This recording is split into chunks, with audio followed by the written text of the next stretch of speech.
రేకులు వేసుకొని నిన్న మొన్నటి సాంచి ఇల్లు ఇప్పుకొని ఉన్నాం. బువ్వ లేదు, బుగ్గి లేదు, నీళ్ళు లేవు, నిద్ర లేదు. ఇగో ఈ నమ్ముకొని ఈ భూదారం పురుగు నమ్ముకొని వస్తే మాకు ఈ శిక్ష పడ్డది.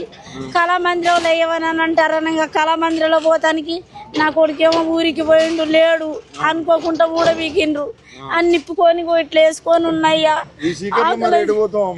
ఎటు కళామందిరానికే తీసుకొని పోదాం అనుకుంటా. ఆకలి అయితే కాదా నాయన చెప్పు, ఆకలి కాదా దుబ్బ కదయ్యా. లేక లేనోళ్ళం అయ్యి ఇక ఈ భూదారం భూమి నమ్ముకొని మేము వచ్చేగో మాకు ఈ దుఃఖం ఎవడు కట్టిండ్రయ్యా. ఈ పరిస్థితి మీద రాత్రి తెల్లవార్లు దోమలు ఒక్కదాన్ని అందరు ఎటోళ్ళు అడిపోతే ఈయన్నే మంచు వేసుకొని ఇట్టినే కొడుకు ఊరికి పోయిండు అయ్యా. ఇక్కడ లేడు. ఇగో సమాన్ రోడ్ల మీద ఉంది, మా బతుకు రోడ్ల మీద. ఎవ్వరు సాయం చేస్తలేదు నాయన, ఎవరు సాయం చేస్తలేదు. ఇట్లా ఇంత అన్నం తినిపిస్తారని అనుకోలేదయ్యా. వాళ్ళు అన్నం ఆకలి అయిన వాళ్ళకి ఆకలి తీరుతారు అనుకున్నాం, కష్టం వచ్చిన వాళ్ళకి కష్టం తీరుతారు అనుకున్నాం. ఒక తల్లిదండ్రులు అట్లాంటి పెద్దలు అనుకున్నాం, కానీ వాళ్ళు గింత దానికి ఇట్లా తయారవుతారని మేము అనుకోలేదయ్యా. మంచి చేస్తారు అనుకున్నాం, కానీ గింత చెడుకు వాళ్ళు వాళ్ళ భార్య పిల్లలు సాదుకోవడానికి ఇంతమంది పొట్టలు కొట్టి ఇంతమంది పిల్లలు, భార్య, భర్తలు, ముసలోళ్ళు, వయసోళ్ళు, చిన్న పిల్లలు, జబ్బు వచ్చిన వాళ్ళు ఇంత కష్టపడుకుంటా పోయి మట్లే వండుకుంటున్నాం. నీళ్లు లేవు, కరెంటు లేదు. 8 రోజులు ఎప్పుడు నిన్న అన్నం లేదు. అన్నం ఎక్కడి ఎడిపోయి తింటావయ్యా. ఎవరన్నా తీసుకుపోతారు ఆ సమానం. ఇది కూడా నెట్టేస్తారని భయానికి ఇక్కడ ఉన్నాం అయ్యా. రాత్రి అంతా ఇక నా కొడుకు వస్తానన్నాడు. భయమా? భగవంతుడే ఉన్నాడయ్యా. భయం అయితే ఏం చేస్తాం? దిక్కులేని వాళ్ళకు దేవుడే దిక్కుడు అని అంటారు కదా శాస్త్రధర్మం.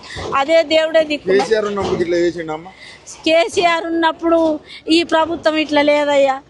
ఇప్పుడు గిట్లా అన్యాయం చేస్తారు అనుకోలేదయ్యా. ఆయన ఇంత అన్యాయం చేసి గిట్లా దుఃఖం ఎవడి కట్టిండయ్యా.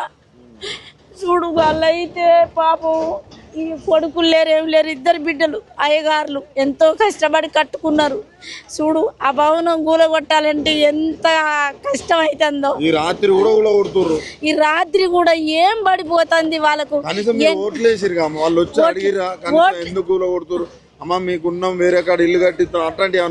ఎవ్వరు చెప్పలేదయ్యా, ఎవ్వరు అంటలేరు. మీకు న్యాయం చేస్తావు అని అన్న మానవుడే లేడు నాయన. ఏమన్నా పోవాల్సిందే. మీరు ఏ హక్కుతోటి కట్టిండ్రు? కోటీశ్వర్లు చేస్తాం అన్ని మాటలు చెప్తా ఉంటారు. మహిళల్ని కోటీశ్వర్లు చేస్తాం వాళ్ళు చెప్పినప్పుడు చెప్పిండ్రు. ఇప్పుడు ఆ మాట కూడా మా నూసుకోలేదు. ఆ మాట కూడా చెప్పడానికి వాళ్ళు వెళ్ళవలసిందే, పోవాల్సిందే. మీరు ఏ హక్కుతోటి ఉంటారు? మీరు ఎందుకు వచ్చి ఉన్నారు? మిమ్మల్ని ఎవరు ఉండమని కాంగ్రెస్ ఓటేసిన ఇవాళ బతికుంటే రేపటి నాడు రాజెవరో రాకాశ ఎవరో ఇంకా ఓటెత్తానికి మనం మిగిలింటే కదయ్యా. ఈ కష్టం నుంచి మనం ఒడ్డెక్కితే కదా. ఈ కష్టాల నుంచి తీర్చేటోళ్ళు ఎవరు? అన్నం పెట్టే తల్లికి ఆకలి చెప్పుకోవాలి, కష్టసుఖం తీర్చే తండ్రికి కష్టసుఖం చెప్పుకోవాలి.